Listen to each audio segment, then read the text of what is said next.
Vision, votre chaîne de transformation.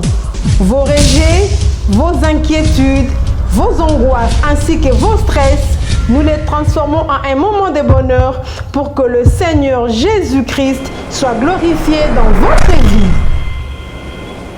Shalom peuple de Dieu, shalom, vous nous suivez de partout. C'est votre chaîne La Voix de Vainqueur. La Voix de Vainqueur, une nouvelle manière de communiquer, d'évangéliser pour que le monde soit édifié, montonio soit abongwana, pour comprendre aux essentiels. Moi, c'est Peps de la Croix. Peps de la Croix. Aujourd'hui, nous avons un message très spécial à vous présenter. Un message spécial par rapport à la réalité autour de traverser, l'église corps du Christ, les autres traversées, sextape, tel à Saliboye. Le pasteur Godefroy Tandou, il veut aujourd'hui nous interpeller. Le pasteur veut aujourd'hui rappeler l'unité de chrétiens. Ce qu'il lit sous les problème, on s'appelle sécaté. Suivant. Oui, bonjour, bien-aimés, mes bien-aimés dans les Seigneurs.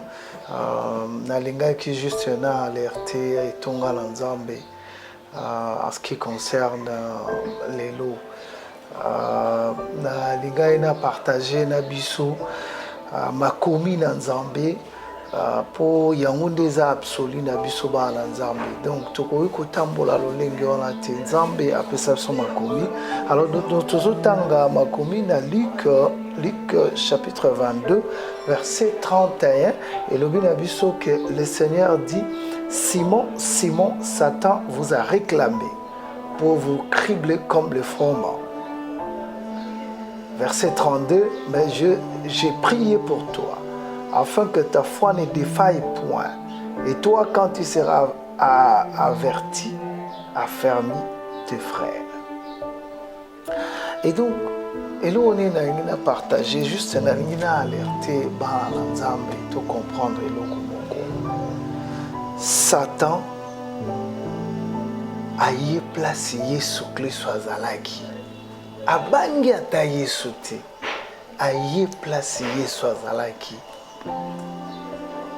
A y réclamer Pierre.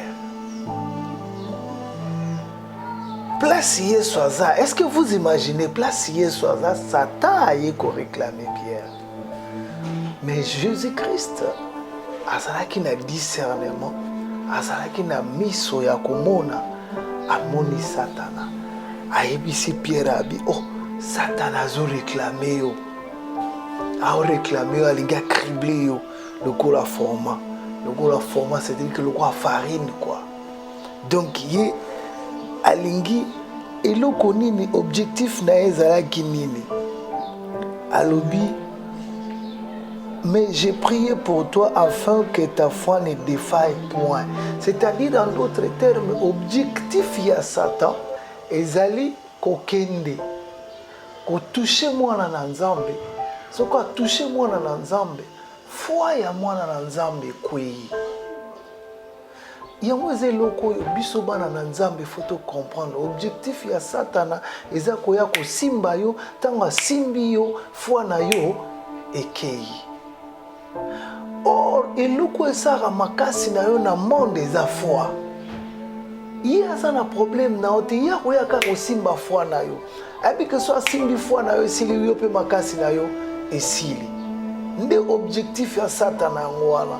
Yango moni na ye ko alerter libota na Nzambe. Toyebake nde ko songolo pakala. Soki Satana a touché ye, eza pote foi na ye esila. Soki foi na ye esili, moya telema loba so makambo na Nzambe bien ekozala te. Mutu wana okoma kobanga banga. Aoza suna assurance te po foi na ye ezati. Foi nde ezokomisa ngana yo makasi. Foi nde esala ngana yo tokoma balongi kati na se na moi. Foi nde esala ngana yo tokoma bana na Nzambe. Foi nde esala ke lelo babenga biso balongi ndenge babengaka biso. Donc foi, Satana sekoteleka kaka kosimba yo eza pote foi na yo ese défaillir. Alors donc biso bana Nzambe faut comprendre que tango nga na moni moninga na ngai akoyi na likambo oyo eza te nga na telema naseka ye mais eza nga na bondela mpo na ye so nga na bondeli mpo na ye je pense ke kozala malamu lolenge Christ azo recommande biso alobi na Pierre alobi nga nasambeli mpo na yo mais ntango yo osi okozala averti yo mpe sambela mpo na bamosusu. Donc eza eloko moko eza très très important. En fait, tout sambela naka moko na mosusu. Oleza la keno ya kwe biso to telemi tozo seka. Ya salibo biso to telemi tozo seka. Non, tango tozo seka bongo, mais tozo accord de Christ. Balinga mikati na kolo to mikosa te pona bakombo yebele bele toza nango.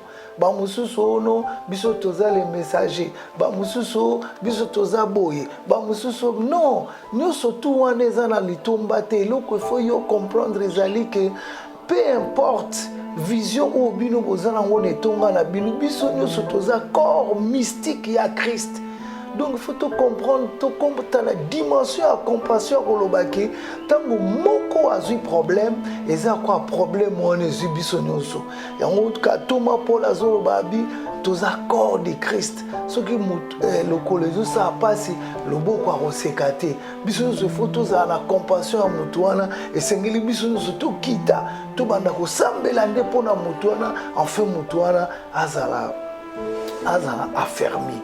Bien aimé nalingi natali so eloko moko na l'hôpital eloko nyoso tozo mona munguna na biso eza frère wana te eza sœur wana te mais munguna na biso eza le diable ozo mona nulle part na Bible ba koyebisa yo au nom de Jésus na bengani Jean, au nom de Jésus na bengani Pierre, au nom de Jésus na bengani Matthieu ezalaka te ni balobi au nom de Jésus na bengani esprit. Donc, ennemi na biso ezande esprit. Bien mais nalingi natalisa yo comprendre eloko moko Jésus azalaki wana. Mais Satan a ye ko visiter bango. Donc, c'est pour dire que même biso ndenge tozabo Satan il peut toujours venir nous visiter. Tala natali na betisa bino libaku ne eloko moko comprendre ngote.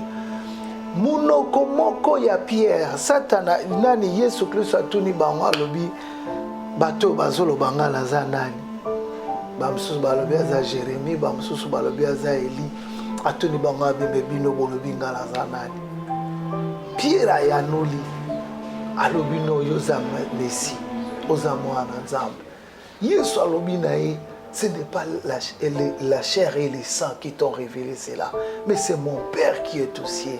Tala molingami kaka na chapitre wana okiti na se okuti Yesu azoloba lolenge ya kokufa Pierre alobi no eloko na lolenge wana ekoki salama na bomoi na yo te.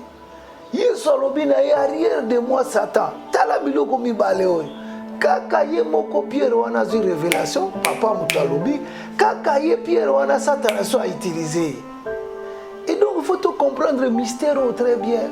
Il faut te comprendre que quelque part Satan azali azo rodé la Bible zolo balabiso azo rodé wana bo.